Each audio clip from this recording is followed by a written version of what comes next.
Já estamos de volta com mais um bloco do programa Bom Dia Cidade. E como acontece todas as semanas, temos o quadro O Seu Advogado Responde. Vamos dar o nosso bom dia ao doutor Jarbas Carvalho, que é o advogado que participa do quadro O Seu Advogado Responde, respondendo às suas perguntas, que são feitas pelo telefone 26427776 e também pelo 976730962. Bom dia, doutor Jarbas. Bom dia, Wilson. Bom dia, telespectadores. E estamos aí para mais um quadro e mais uma semana, já véspera de nossas festas natalinas, do nosso fim de dezembro, né? Mais um ano do século XXI correndo, e a gente lembra sempre daquela história que a vovó falava, a mamãe contava. De 2000 não passarás, e já estamos em 2016 aí. Beirando, né, as portas de 2016. A primeira pergunta é de Ana Lúcia da Várzea. Doutor Jarbas, bom dia. Até que dia os patrões devem pagar a segunda parcela do 13º salário? Sou empregada doméstica e até agora não recebi nem a primeira parcela. Ana Lúcia da Várzea. E aí, doutor? Olha, de acordo com a lei, os patrões devem pagar, ter pago o trezeno até o 13º salário, até dia 20 de janeiro, ou 20 de dezembro. Mas hoje nós estamos com graves problemas aqui, nós estamos com o Estado atrasando, o município atrasando os salários, então a gente tem que compreender que às vezes é problemático também É dificuldade de caixa? Esse então, é um problema. A primeira parcela seria até quando? A primeira parcela, o correto, é pagar até 30 de novembro. 30 de novembro. E a segunda parcela até 20 de dezembro. Ou então pagar o valor total no dia até 20 de dezembro, que seria o correto, tá? Muitas empresas e coisas costumam às vezes pagar até o 13º, empresas com certo poder aquisitivo, até o mês de julho, ou então na própria férias, a pessoa pede uma antecipação, existe essa possibilidade de receber uma parte do 13º nas férias, e para ajudar nas férias, às vezes as pessoas fazem isso. Mas isso vai de empresa para empresa, Estado e município. Depende muito de fluxos de caixa. De caixa, né? Tudo isso, bancos, Estado, de uma maneira geral, eles costumam pagar em julho 50% do 13º. A outra pergunta, o outro questionamento é de JM da Barra. Doutor Jarbas, como devo proceder para fazer um reconhecimento de paternidade de forma espontânea? É a pergunta. E a complementação da pergunta. E se a mãe da criança não quiser? Wilson, vamos lá. Isso sempre é uma questão muito polêmica e que a gente tem que tratar com muito cuidado. De forma espontânea, como ele deveria proceder? A primeira coisa, vamos dizer que a criança não tenha já um pai reconhecido, né? Ela esteja com a certidão de pai desconhecido. Ele deve procurar a própria vara da infância e do menor, porque lá já existe um programa para esse tipo de reconhecimento. E explicar que ele acha que é o pai, que gostaria de fazer, se propor a fazer, eles vão chamar a mãe e procurar fazer um contato, e normalmente isso se resolve. Tá? Isso vai e é feito esse reconhecimento, vão fazer o exame de DNA, demora um pouco mais, porque se ele tiver condições de pagar o exame, ele consegue isso em até 30 dias. Mas quando é feito através da justiça, isso demora um pouco mais de tempo. Certo. Demora às vezes até 3 meses para sair um resultado. Então ele deve procurar a justiça? A vara da infância. A vara da infância. Existe, né, lá uma pessoa responsável, me fugiu o nome do programa. É um programa que foi difundido no Brasil inteiro. Inclusive com propaganda aí, com na época saiu propaganda geral. Na rede nacional, né? Porque saiu reportagem nos grandes programas fantásticos e outros, explicando o reconhecimento de paternidade, demonstrando, e teve vários casos que não houve nem necessidade de DNA. Porque quando o próprio pai chegava, olhava para a criança, se reconhecia na criança, reconhecia traços da família, então não precisa reconhecer. Aí já tinha uma semelhança, Já né? tinha uma semelhança e sabia da história, né? É. Então, JM, você, JM que mora na Barra do Imbuí, não terá problema. Agora, se tiver problema, é só procurar a Vara da Infância. Procura primeiro a vara, ele deve procurar a vara da infância. Se ele tiver problema, ele procura a defensoria ou procura um advogado. Certo. Agora, o Adriano do Alto. Trabalho numa empresa há 5 meses sem carteira assinada. Como tem gente sem carteira assinada, né? Quase toda semana nós temos um questionamento aqui de pessoas procurando saber. Se o patrão me mandar embora, o que ele deve me pagar de direitos?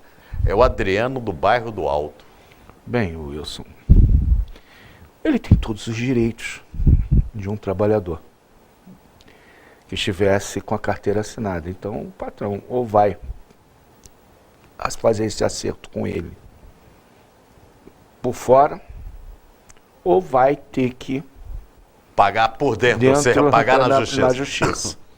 Porque hoje a informalidade voltou a crescer de uma maneira muito grande no Brasil. Mas o número de ações na justiça também cresceu nessa Olha, proporção? Mais ou menos.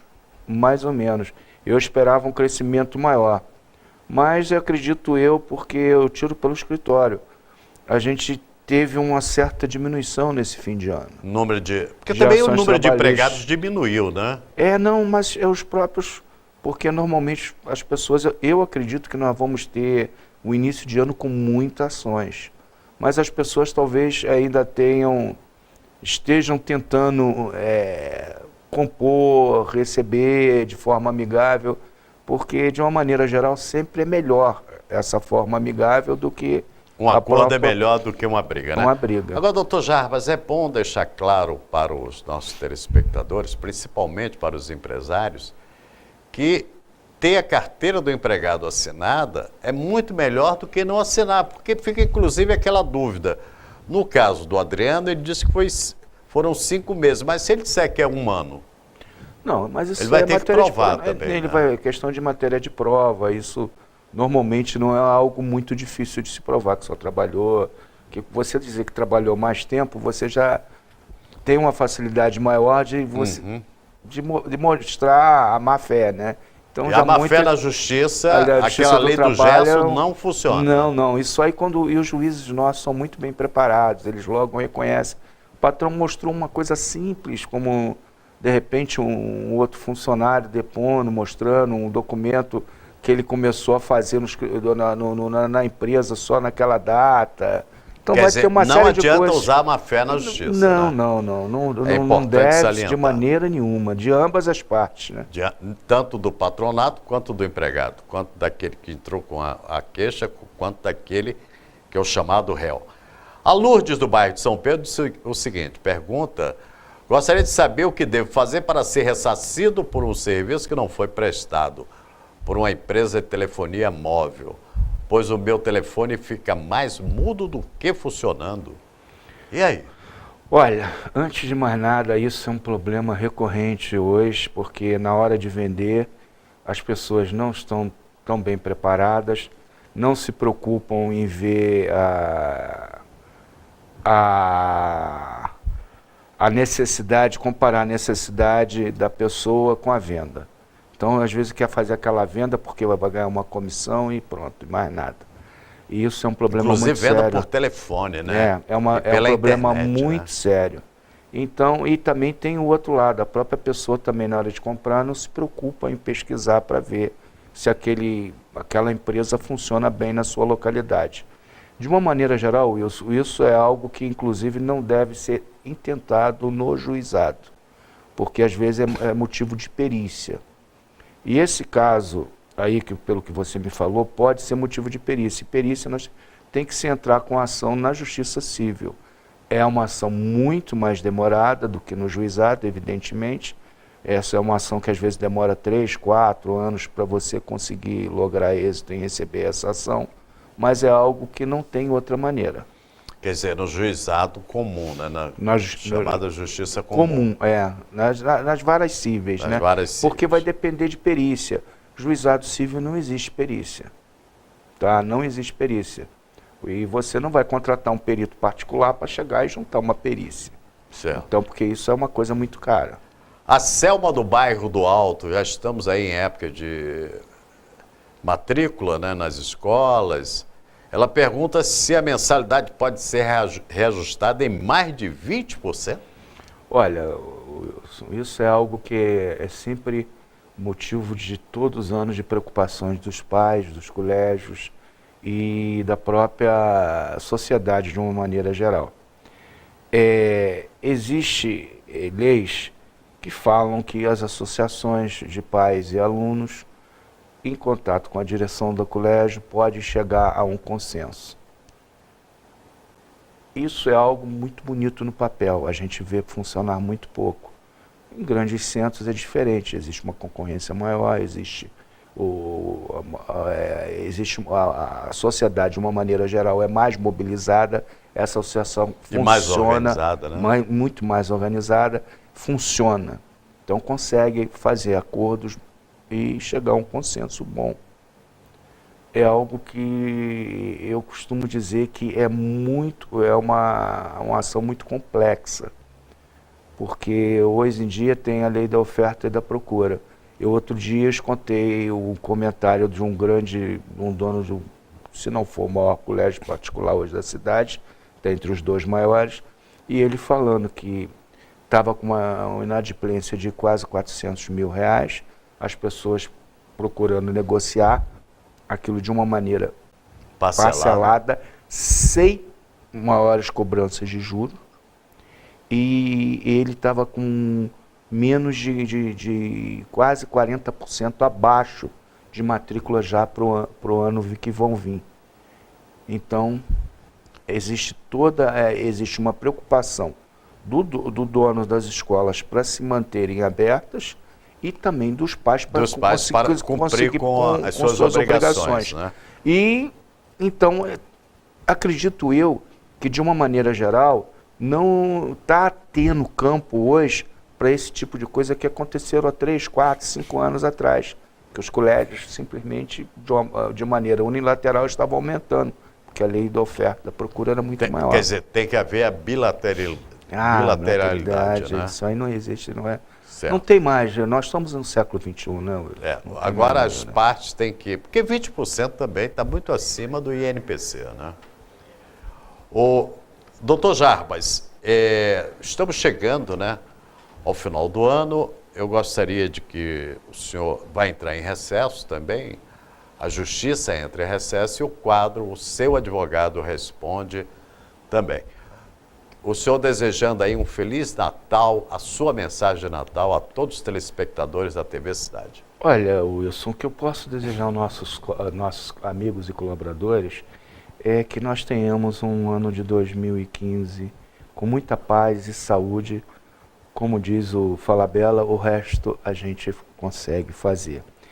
E dizer também que finalmente, pelo primeiro ano, nós advogados conseguimos as nossas férias. Foi feita uma lei pela nossa Câmara Federal e pelo nosso Congresso Nacional, né? Foi sancionada, foi reconhecida pelo CNJ, apesar de ainda ter alguns probleminhas, ainda arestas para ser reparado. O primeiro ano é normal, né? Então, a gente vai entrar agora no recesso, começa o recesso da Justiça, que vai, a partir de sexta-feira, e eles voltam, normalmente a Justiça volta dia 6, mas os prazos para os advogados só a partir do dia 20.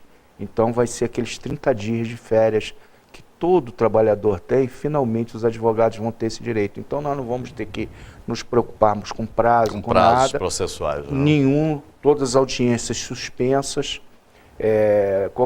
vai ter as emergências, aí os clientes vão ter que contatar os advogados, procurar os escritórios, contatar os seus advogados e a gente vai Porque tem um plantão judiciário também. Não, o plantão judiciário funciona direto, tá? Mas os próprios advogados vão ter pessoas nos seus escritórios, qualquer coisa vão ser contratados e eles vão ativar para ajudar seus clientes. Ok, e com isso o quadro fica suspenso, volta no próximo mês, quando terminar as férias dos advogados, ok? Sem sombra de dúvida, Wilson. Ok, bom Natal para o senhor, Bom Natal para você também, porque eu continuo. Nós vamos a um breve intervalo comercial, voltamos daqui a pouco com a continuidade do programa Bom Dia Cidade.